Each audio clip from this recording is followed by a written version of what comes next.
What good are fences? I mean, why are they everywhere? And what do they do? On one hand, fences help keep things out, like people, wild animals, or cars. Or on the other hand, fences help keep things in, like pets or children. Sometimes we like fences. They seem useful. Sometimes we don't like fences. They just seem to get in the way. But fences do an important thing. They help people understand what is theirs and what is not theirs. When fences are there for good reason, they help protect our property and the property of our neighbors. The Ten Commandments show us God's plan for us as his human creatures. The Seventh Commandment is part of the second table of the law. This shows us that God's plan is that we love our neighbor as ourselves. And how? Well, the Seventh Commandment is this: you shall not steal. What does this mean? We should fear and love God so that we do not take our neighbor's money or possessions or get them in any dishonest way, but help him to improve and protect his possessions and income. Yes, this commandment is about not stealing. But not just stealing like robbing a bank or stealing a car. It's about getting anything in a dishonest way or failing to look after your neighbor.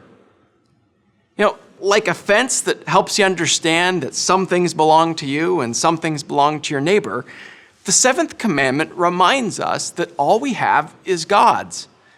We've each only been given so much. And God's plan is that we take care of what we've been given and help our neighbor take care of what he or she has been given. You see, as God's redeemed children, forgiven by Christ, we're given the greatest spiritual blessings of forgiveness, life, and salvation. God now calls us to receive our earthly blessings with joy and then to serve our neighbor. So, what does this look like in your life or in mine? Well, if you're in school or you're employed, you are to work hard. If you're sloppy or lazy at school or at work, then you're really not looking out for your neighbor, are you? You're stealing time and resources.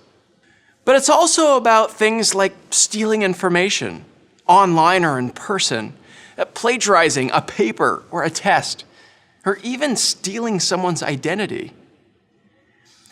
Instead, God's plan for his human creatures is that we respect what is not ours, that we're honest and fair in dealing with each other, that we watch each other's backs, and that we do everything we can to make sure that what God has given to others continues to be protected and even improved.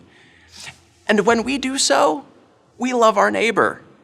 And when our neighbor does this, he or she loves us. And when this happens, we can go about our days as God's creatures in joy and peace. As you prepare for this lesson, consider these questions. Why do people steal?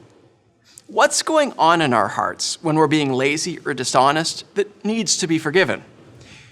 Brainstorm all the different ways that you see people stealing from others in school, work, and just in life. What's one way you see in your life right now that you can better improve or protect the possessions of someone else? How is this showing love? That's it for now. Blessings on your preparation. I'll see you next time.